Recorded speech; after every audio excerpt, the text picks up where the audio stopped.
आज का पहला प्रश्न है कि निम्नलिखित में से कौन से विशिष्ट मुद्दे थे जिन पर गांधी जी ने असहयोग आंदोलन शुरू किया था। खिलाफत अन्याय, जलियांवाला बाग त्रासदी, स्वराज या फिर रॉलेट एक्ट। कूट के आधार पर सही उत्तर चुनना है कि कौन सा सही है। 1 2 3 4, 1 2 3 या फिर 1 3 4, केवल 3 और 4 या फिर 1 2 4। तो जो इसका सही जो आंसर है वो आपका है बी ऑप्शन, 1 2 3, पहला, दूसरा और तीसरा। ठीक है। चौथा जो है रॉलेट एक्ट जो है उसके आधार पर उन्हें असहयोग आंदोलन नहीं चुना था। 1919 में जब रॉलेट एक्ट पारित हुआ तो इस एक्ट का उद्देश्य जो था वो भारत में क्रांतिकारी गतिविधियों पर अंकुश लगाने के लिए किया गया था, जिसके अनुसार कि लोगों को बिना मुकदमा चलाए 2 साल तक हिरासत में रखने की अनुमति दी गई थी। यह बड़ा ही अलोकप्रिय कानून था जिससे पूरे भारत में बड़े पैमाने पर अशांति फैली। महात्मा गांधी ने भी इस कानून का कड़ा विरोध किया क्योंकि उन्होंने इसे बुनियादी नागरिक स्वतंत्रता का हनन माना और इसके खिलाफ विरोध प्रदर्शन में जुट गए। रॉलेट एक्ट के विरोध ने असंतोष के माहौल को बढ़ावा दिया और ब्रिटिश शासन के खिलाफ बड़े संघर्ष का हिस्सा बना। लेकिन 1920 के असहयोग आंदोलन शुरू करने के लिए रॉलेट एक्ट कारणों में से नहीं था, जबकि आंदोलन को प्रेरित करने वाले अन्य कई मुद्दे थे, जैसे खिलाफत आंदोलन, मतलब खिलाफत के विघटन पर मुसलमानों के साथ एकजुटता दिखाने के लिए खिलाफत मुद्दा था। जलियांवाला बाग हत्याकांड, जिसमें 13 अप्रैल 1919 को शांतिपूर्ण प्रदर्शनकारियों की जनरल डायर के द्वारा क्रूर हत्या कर दी गई, और स्वराज यानी स्वशासन की मांग, ये प्रमुख मुद्दे थे। असहयोग का आह्वान पहली बार अली बंधुओं यानी मोहम्मद अली और शौकत अली ने की थी, और यह मांग 22-23 नवंबर 1919 को दिल्ली के अखिल भारतीय खिलाफत सम्मेलन में की थी। खिलाफत सम्मेलन की इलाहाबाद बैठक में यह घोषणा की गई कि उपाधियों का बहिष्कार किया जाएगा, सिविल सेवाओं का बहिष्कार किया जाएगा, पुलिस और सेना का और अंततः करों का भुगतान नहीं किया जाएगा। पुलिस और सेना का बहिष्कार किया जाएगा और अंततः करों का भुगतान नहीं किया जाएगा। इसके बाद गांधी जी ने कांग्रेस के सदस्यों से आंदोलन को अपना समर्थन देने का आग्रह किया। सितंबर 1920 के ऐतिहासिक कलकत्ता विशेष अधिवेशन में कांग्रेस ने उपाधियों के त्याग, स्कूलों, न्यायालयों, परिषदों के बहिष्कार तथा विदेशी वस्तुओं के बहिष्कार का कार्यक्रम अपनाया। इस प्रकार कह सकते हैं कि असहयोग आंदोलन ब्रिटिश शासन के दौरान गांधी जी के द्वारा 1920 में शुरू किया गया एक राष्ट्रव्यापी आंदोलन था, इसलिए इसका बी ऑप्शन जो है वो सही है। अगला प्रश्न है, भारतीय संविधान के अनुच्छेद 361 के अंतर्गत राष्ट्रपति और राज्यपालों को निम्नलिखित में से कौन सी उन्मुक्तियां प्राप्त हैं। पहला है कि वह अपने पद की शक्तियों के प्रयोग और कर्तव्यों के पालन के लिए किसी भी न्यायालय के प्रति जवाबदेह नहीं होंगे। दूसरा कथन है कि उनके विरुद्ध कोई आपराधिक कार्यवाही संसिद्ध या जारी नहीं रखी जाएगी। तीसरा है उनके कार्यों के लिए उनके विरुद्ध कोई भी सिविल कार्यवाही नहीं की जाएगी। तो कूट के आधार पर सही उत्तर चुनना है केवल 1 और 2, 1 और 3, 2 और 3 या फिर 1 2 3। तो इसका सही जो आंसर है वो आपका है ए ऑप्शन, 1 और 2। मतलब पहला सही है, दूसरा सही है, लेकिन तीसरा जो है वो गलत है। अनुच्छेद 361 में राज्यपाल और राष्ट्रपति को कुछ छूट प्राप्त है, यानी उन्मुक्ति प्राप्त है। हाल ही में सर्वोच्च न्यायालय ने राज्यों के राज्यपालों की संवैधानिक उन्मुक्ति को पुनः परिभाषित करने की याचिका पर सुनवाई करने की सहमति व्यक्त की। और संविधान का अनुच्छेद 61 राष्ट्रपति और राज्यपालों के उन्मुक्ति यानी छूट से संबंधित है। राष्ट्रपति और राज्यपाल को दी गई सुरक्षा का मूल लैटिन कहावत जो है रेक्स नॉन पोटेस्ट पेकर, रेक्स नॉन पोटेस्ट पेकर या फिर कहें राजा कुछ भी गलत नहीं कर सकता से मिलता जुलता है। ठीक है, लैटिन भाषा में कहावत है रेक्स नॉन पेकेस्ट पेकर यानी राजा कुछ भी गलत नहीं कर सकता से मिलता है, जो अंग्रेजी कानूनी परंपराओं में भी दिया गया है। अनुच्छेद 361 में कहा गया है कि राष्ट्रपति या राज्यपाल किसी भी सरकार के प्रति उत्तरदायी नहीं होगा और अपने कार्यालय की शक्तियों और कर्तव्यों के उपयोग और निर्वहन के लिए भी किसी भी न्यायालय के प्रति जवाबदेह नहीं होगा। इसलिए पहला कथन जो है वो सही है और उन शक्तियों कर्तव्यों का उपयोग और निर्वहन में उसके द्वारा किए जाने वाले किसी कार्य के लिए भी उत्तरदायी नहीं होगा। और प्रावधान में आगे कहा गया है, इसमें दो प्रावधान जोड़े गए हैं। पहले प्रावधान में ये कहा गया है कि उसके विरुद्ध किसी भी प्रकार की आपराधिक कार्यवाही जारी नहीं रखी जाएगी, तो दूसरा कथन भी सही हो गया। और दूसरा था कि राष्ट्रपति या राज्यपाल के पद पर रहते हुए, ठीक है, पद पर रहते हुए गिरफ्तारी या कारावास की कोई प्रक्रिया नहीं की जा सकती, लेकिन 2 महीने के नोटिस के बाद उसके कृत्यों के लिए उनके खिलाफ सिविल कार्यवाही की जा सकती है। इसलिए तीसरा कथन जो है गलत है। अगला प्रश्न है, निम्नलिखित में से कौन सरकारी आयोग की अनुशंसा नहीं है? सभी अवशिष्ट शक्तियों को समवर्ती सूची में शामिल करना, एक स्थायी अंतर्राज्यीय परिषद का गठन करना, राज्यपालों के लिए 5 वर्ष का कार्यकाल निश्चित करना और भाषाई अल्पसंख्यक आयुक्त को सक्रिय किया जाना। तो कौन सा जो है सरकारी आयोग की सिफारिश नहीं है? तो जो इसका सही जो आंसर है वो आपका है ए ऑप्शन, सभी अवशिष्ट शक्तियों को समवर्ती सूची में शामिल करना। केंद्र सरकार ने 1983 में केंद्र राज्य संबंधों पर सर्वोच्च न्यायालय के सेवानिवृत्त न्यायाधीश आर.एस. सरकारिया की अध्यक्षता में 3 सदस्यीय आयोग का गठन किया। आयोग ने 247 सिफारिशों के साथ अक्टूबर 1987 में अपनी रिपोर्ट प्रस्तुत की।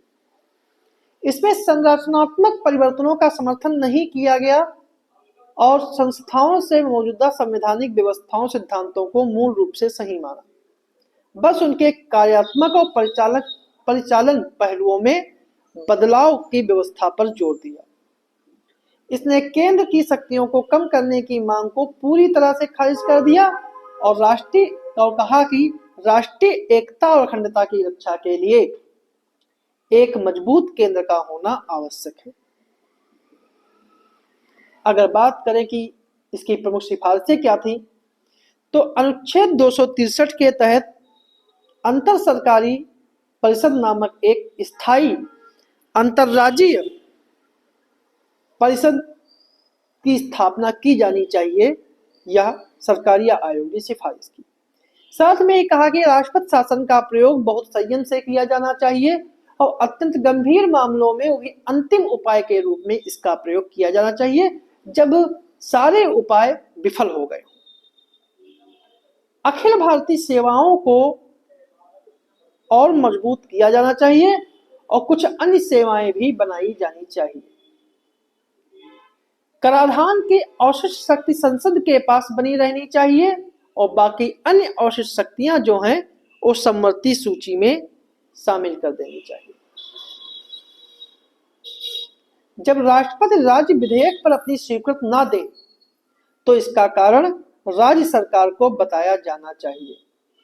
संघवाद को बढ़ावा देने के लिए क्षेत्रीय परिषदों को नए सिरे से गठन किया जाए और राज्यों की सहमति के बिना भी केंद्र को अपने सशस्त्र बलों को तैनात करने का अधिकार होना चाहिए, लेकिन यह राज्यों के परामर्श से किया जाए तो ज्यादा बेहतर है।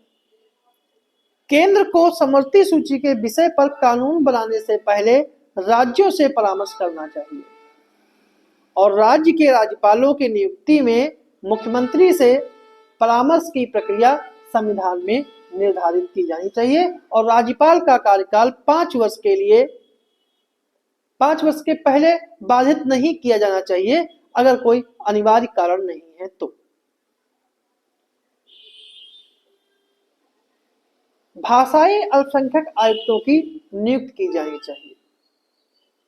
तो ये सरकारी आयोग ने सिफारिशें की थी। दिसंबर 2007 तक केंद्र सरकार ने बताया कि सरकारी आयोग की 247 सिफारिशों में से 179 सिफारिशों को लागू कर दिया है। इनमें सबसे महत्वपूर्ण है 1990 में अंतरराज्यीय परिषद की स्थापना। अगला प्रश्न है, निम्नलिखित कथनों पर विचार करें कि 1944 में देश के उद्योगपतियों ने एक महत्वपूर्ण वर्ग ने मिलकर एक प्रस्ताव तैयार किया जिसे बॉम्बे प्लान कहते हैं और बॉम्बे प्लान ने नियोजन का विरोध किया और राज्य के हस्तक्षेप के बिना अप्रतिबंधित अर्थव्यवस्था का समर्थन किया। तो कौन सा कथन सही है? 1 और 2 दोनों सही है और दूसरा कथन 1 की सही व्याख्या है, या कथन 1 और कथन 2 दोनों सही है और कथन 1 की सही व्याख्या नहीं है। कथन ए सही है लेकिन कथन 2 गलत है, कथन 1 गलत है लेकिन कथन 2 सही है। तो कौन सा कथन जो है सही है? तो इसका सही जो आंसर है वो आपका है सी ऑप्शन। कथन 1 सही है लेकिन कथन 2 जो है वो गलत है, क्योंकि भारत में आर्थिक नियोजन की अवधारणा 1940 और 1950 के दशक में प्रमुखता से उभरी। जब आजादी के बाद देश की अर्थव्यवस्था का पुनः निर्माण किया जा रहा था तो शिक्षाविदों और उद्योगपतियों के समूह ने देश में नियोजित अर्थव्यवस्था की स्थापना के लिए योजना बनाने के लिए सहयोग किया। इसमें सबसे महत्वपूर्ण जो था वो बॉम्बे प्लान था। बॉम्बे प्लान जिसे 1944 में प्रमुख उद्योगपतियों अर्थशास्त्रियों के द्वारा तैयार किया गया था, इसलिए पहला कथन जो है सही है। दूसरा कथन जो है इसलिए गलत है क्योंकि इस योजना में भारतीय अर्थव्यवस्था के विकास के लिए 15 वर्षीय कार्यक्रम प्रस्तावित किया गया था। ठीक है, 15 वर्षीय प्लान बनाया गया था। ठीक है,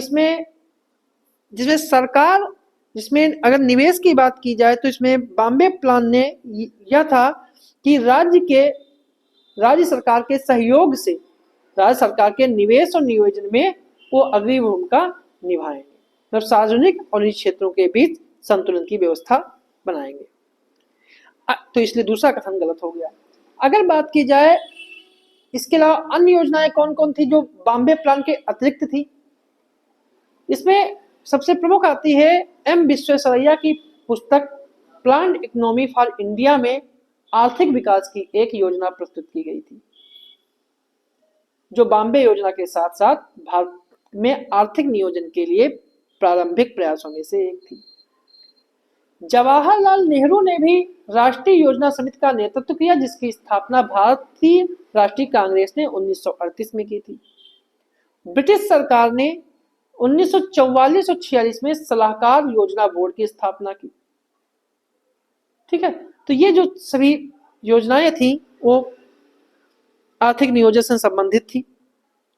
अगला प्रश्न है, निम्नलिखित में से किस अधिनियम के परिणाम स्वरूप भारत में प्रथम विधि आयोग की स्थापना हुई? 1833, 1853, 1784 या 1793? तो इसका सही जो आंसर है वो आपका है ए ऑप्शन 1833।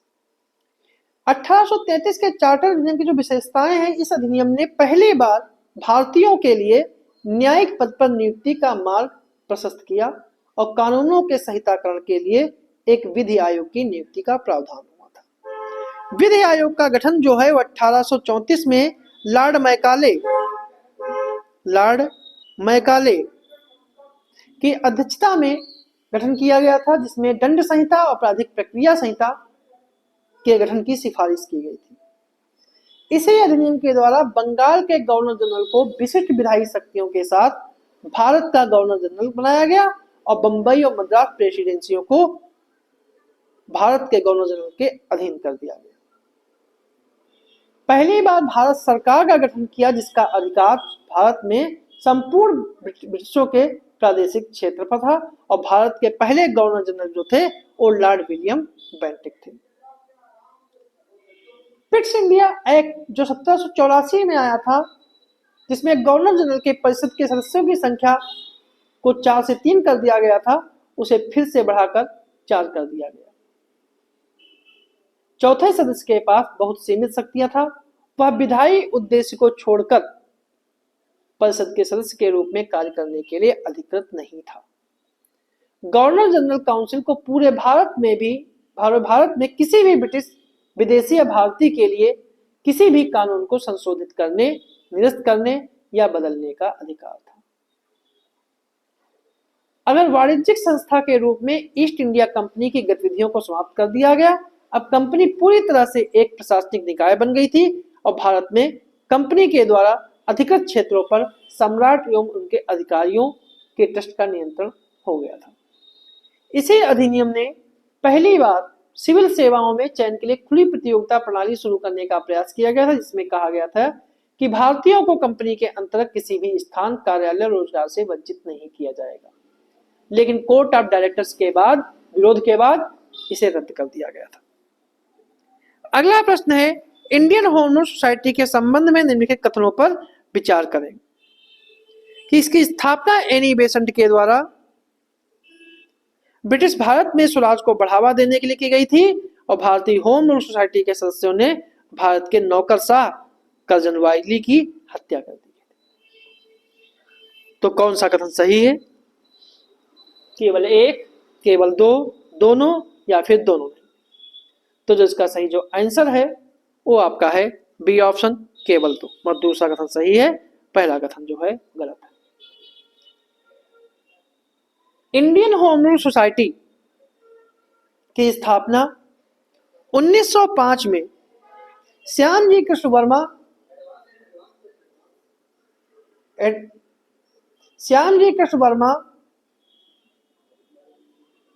ने लंदन में की थी, इसीलिए पहला कथन जो है वो गलत है। सोसाइटी के लक्ष्यों में ब्रिटेन में प्रचार प्रसार करना, भारतीयों की स्वतंत्रता और राष्ट्रीय एकता के बारे में जागरूक करना, भारतीय छात्रों का समर्थन करना, अहिंसक स्वशासन और निष्क्रिय प्रतिरोध को बढ़ावा देना था। संगठन ने लंदन में इंडिया हाउस की भी स्थापना की। सावरकर और हरदयाल जैसे क्रांतिकारी भी इंडियन होम रूल सोसाइटी के सदस्य बने। इसी मंडल के इंडियन होम सोसाइटी के सदस्य मनोहर ढींगरा ने 1909 में भारत कार्यालय के नौकरशाह कर्जन वाइली की हत्या कर दी, इसलिए दूसरा कथन तो है वो सही है। अगला प्रश्न है, निम्नलिखित घटनाओं पर विचार कीजिए कि साइमन कमीशन,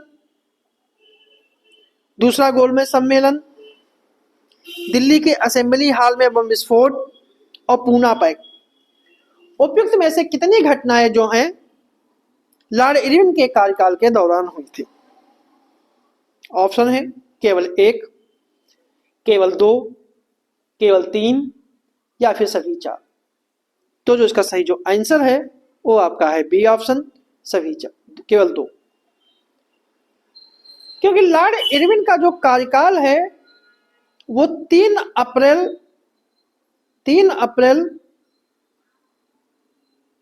1926 से लेकर 18 अप्रैल 1931 तक है लॉर्ड इरविन का कार्यकाल। लॉर्ड इरविन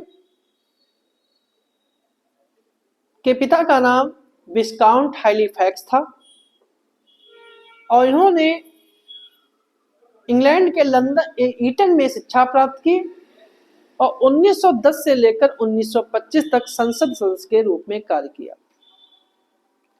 अगर कार्यकाल की इनकी बात की जाए कि तो इनके कार्यकाल में ही साइमन कमीशन भारत आया 3 फरवरी 1928 को, जिसका भारतीयों ने विरोध किया। ठीक है, तो साइमन कमीशन जो घटना है वो लॉर्ड इरविन के समय की। भारत के संविधान के लिए सुझाव के लिए लखनऊ में 1928 में सर्वदलीय सम्मेलन का आयोजित किया गया और इसकी रिपोर्ट को नेहरू रिपोर्ट या नेहरू संविधान कहा गया। इन्हीं के शासनकाल में हारकोर्ट बटलर के नेतृत्व में बटलर आयोग का गठन किया गया 1927 में, जो देशी रियासतों से संबंधित थी।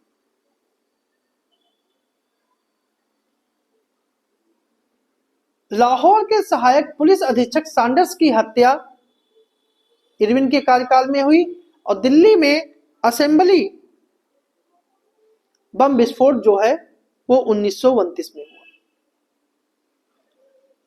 और लाहौर षड्यंत्र मामला और लंबी भूख हड़ताल के बाद 1929 में जतिन दास की मृत्यु हो गई और दिल्ली में ट्रेन बम दुर्घटना हुई, ये भी 1929 में हुई। कांग्रेस का लाहौर अधिवेशन 1929 में पूर्ण स्वतंत्रता स्वराज प्रस्ताव इसी में पारित किया गया और इसमें इरविन के कार्यकाल के दौरान ही हुई। सविनय अवज्ञा आंदोलन को शुरू करने के लिए गांधी ने दांडी मार्च 12 मार्च 1930 में चलाया, यह भी इरविन के कार्यकाल के दौरान हुआ। ठीक है, और लॉर्ड इरविन ने 1929 में दीपावली घोषणा की थी। पहला गोलमेज सम्मेलन 1930 इरविन के समय हुआ। गांधी इरविन समझौता 1931 में गांधी के पास हुआ और सविनय आंदोलन जो है का निलंबन भी इनके पास। लॉर्ड इरविन के बाद जो दूसरे गवर्नर थे, इनके बाद जो वायसराय आए थे, उनका नाम था लॉर्ड विलिंगटन और लॉर्ड विलिंगटन का कार्यकाल जो है वो अनुच्छेद 1931 से लेकर 1936 तक रहा। द्वितीय गोलमेज सम्मेलन जो है वो लॉर्ड विलिंगटन के समय हुआ और वह असफल हुआ। पूना पैक्ट जो है सांप्रदायिक पंचायत का परिणाम था, जो सांप्रदायिक पंचायत 1932 में आया।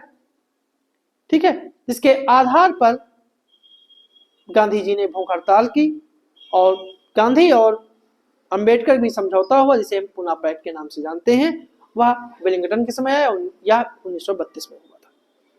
तो इसका सही आंसर जो है वो बी ऑप्शन। अगला प्रश्न है, राष्ट्रीय आतंकवाद निरोधक केंद्र के संदर्भ में निम्नलिखित कथनों पर विचार कीजिए कि यह भारत का एक संघीय आतंकवाद विरोधी संगठन है। इसका गठन यूएपीए 1967 के प्रावधानों के तहत किया गया। NCTC research and analysis wing का एक हिस्सा है। NCTC research and analysis wing का एक हिस्सा है जिसे गृह मंत्रालय के द्वारा नियंत्रित किया जाता है। तो इसमें से कितने कथन जो हैं वो सही है? केवल एक, केवल दो, तीनों या कोई नहीं? तो इसका सही जो आंसर है वो आपका है बी ऑप्शन, केवल दो। दो कथन इसके सही है।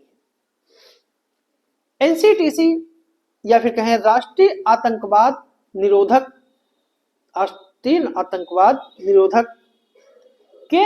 केंद्रीय भारत का संघीय आतंकवाद विरोधी संगठन है। एनसीटीसी का गठन 26/11 यानी कि 26 नवंबर 2008 में जो मुंबई पे हमला हुआ था उसके बाद किया गया, क्योंकि यह महसूस किया गया था कि भारत के पास आतंकवाद के संबंध में वास्तविक समय की खुफिया जानकारी वाली कोई एजेंसी नहीं है। इसलिए पहला कथन जो है वो सही है। 26/11 के हमलों का अधिकांश दोष राज्यों के आपस में समन्वय स्थापित करने की असमर्थता और केंद्र की खुफिया जानकारी के साझा करने में असमर्थता को दिया गया। इसीलिए एनसीटीसी सभी कार्यों का समन्वय करने, आतंकवादी विरोधी सभी खुफिया सूचनाओं को एकीकृत करने के लिए योजनाएं तैयार करने पर ध्यान केंद्रित करेगा। इस एजेंसी को यूएपीए 1967 के प्रावधानों के तहत बनाया गया, इसलिए दूसरा कथन जो है वो सही है। इस संस्था को आतंकवादी गतिविधियों को रोकने के लिए पूरे भारत में तलाशी, जब्ती और गिरफ्तारी करने का अधिकार है। एनसीटीसी भारत में आतंकवाद निरोधक निकाय है। जबकि research and analysis wing cabinet सचिवालय के अधीन भारत की खुफिया एजेंसी है। इसलिए एनसीटीसी गृह मंत्रालय के अधीन होगा, जबकि रॉ प्रधानमंत्री कार्यालय के अधीन अलग से काम करता है।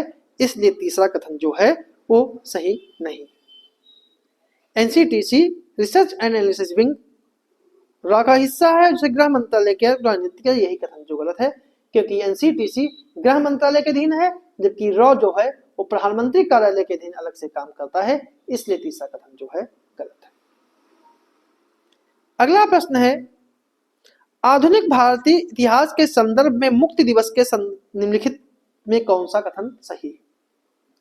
कि यह 1940 में ब्रिटिश सरकार के द्वारा लाहौर प्रस्ताव की औपचारिक स्वीकृति का प्रतीक था।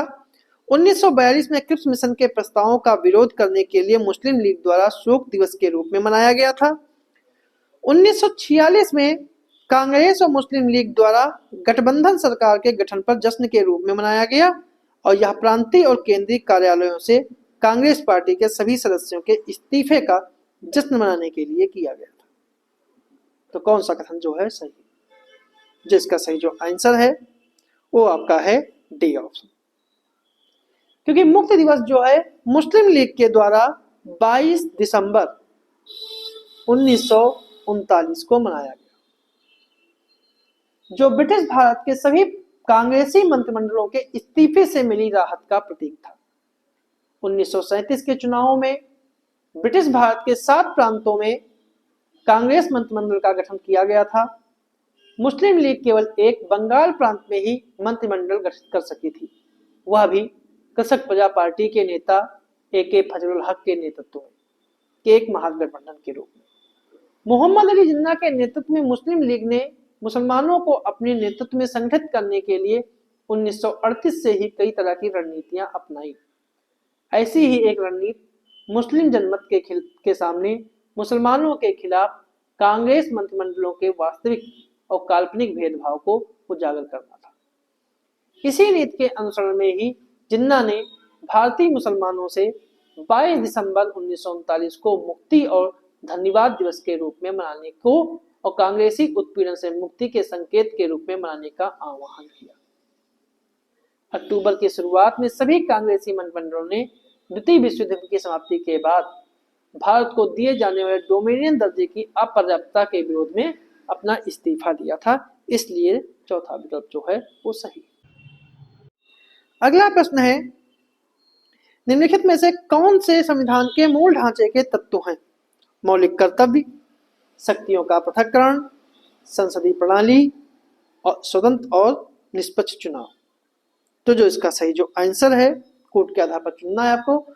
2 3 4, 1 2 3, 1 2 4 और 1 3 4। तो जो इसका सही जो आंसर है वो आपका है ए ऑप्शन, 2 3 4। शक्तियों का पृथक्करण, संसदीय प्रणाली और स्वतंत्र निष्पक्ष चुनाव ये मूल ढांचे के हिस्सा है, जबकि मौलिक कर्तव्य के साथ ऐसा नहीं है, वह मूल ढांचे का हिस्सा नहीं है। केशवानंद भारती मामला 1973 में उच्चतम न्यायालय ने मूल ढांचा का एक नया सिद्धांत स्थापित किया। इसमें निर्णय दिया गया कि संसद अनुच्छेद 368 के तहत संसद के संवैधानिक शक्ति उसे संविधान के मूल ढांचे में बदलाव करने में सक्षम नहीं बनाती।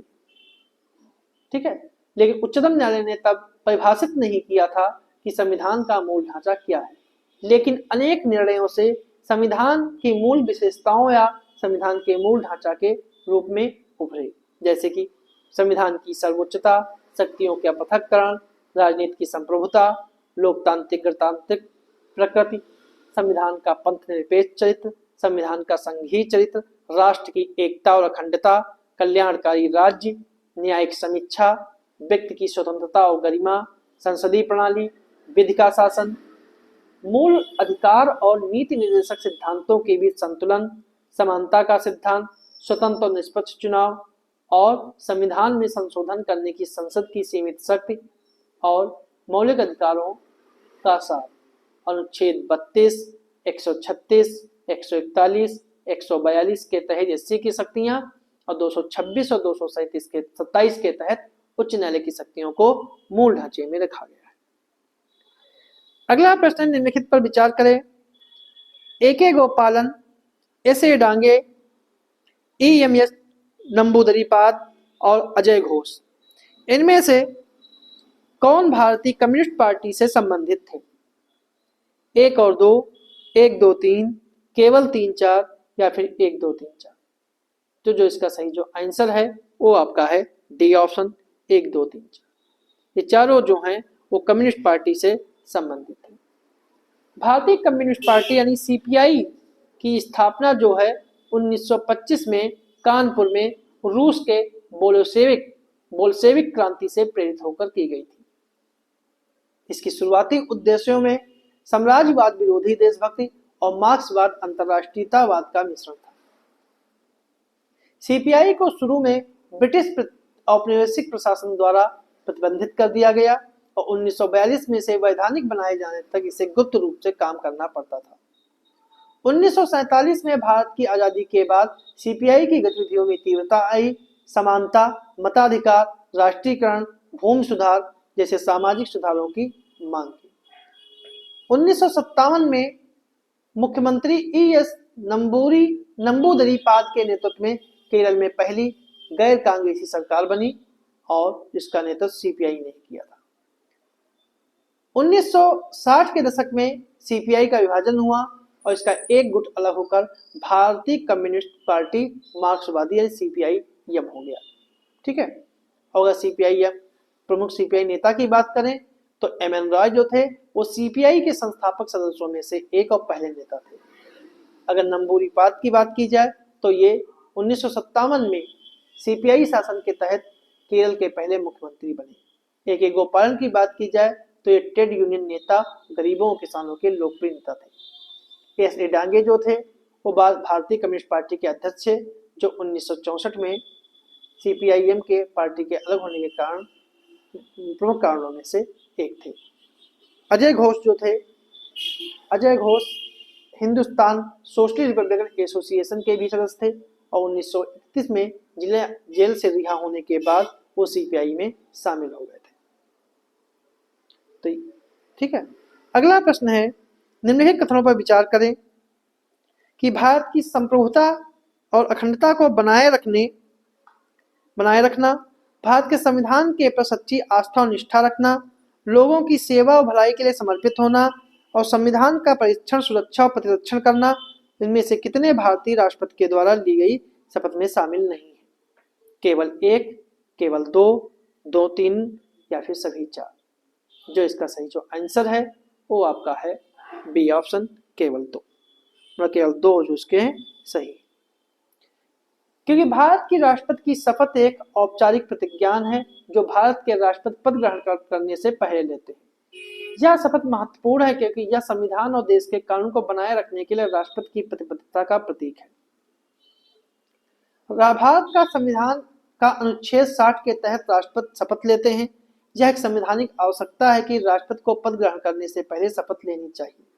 शपथ की विषय वस्तु की बात की जाए तो राष्ट्रपति की शपथ में संविधान और विधि को संरक्षित, सुरक्षित और बचाव करने की प्रतिज्ञा शामिल है। इसलिए विकल्प 4 जो है, इसलिए इसमें शपथ का जो सटीक शब्दांकन जो है वो इस प्रकार होता है कि मैं ईश्वर की शपथ लेता हूं कि मैं भारत के राष्ट्रपति के पद का निष्ठापूर्वक पालन करूंगा तथा अपनी पूरी क्षमता से संविधान और विधि का परिरक्षण, सुरक्षा और प्रतिरक्षण करूंगा तथा मैं भारत की जनता की सेवा और कल्याण के लिए स्वयं को समर्पित करूंगा।